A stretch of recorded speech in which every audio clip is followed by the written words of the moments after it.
Hey everyone, today I'm going to show you how to map a network drive in Windows 11. So let's get started with this quick tutorial.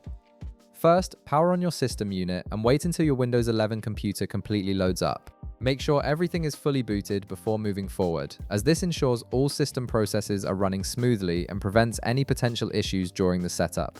Once your PC is ready, you'll want to start by navigating to your Start menu.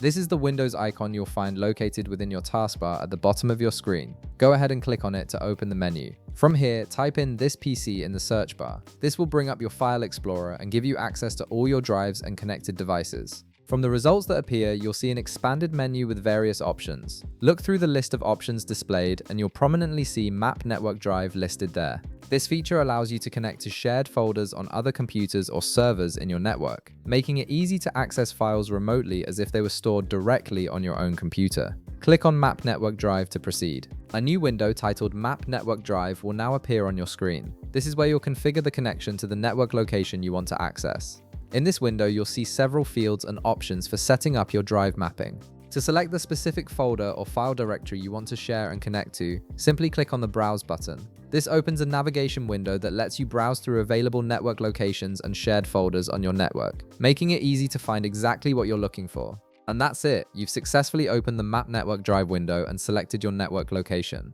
If this video helped you out, be sure to leave a like, subscribe, and I'll see you in the next one.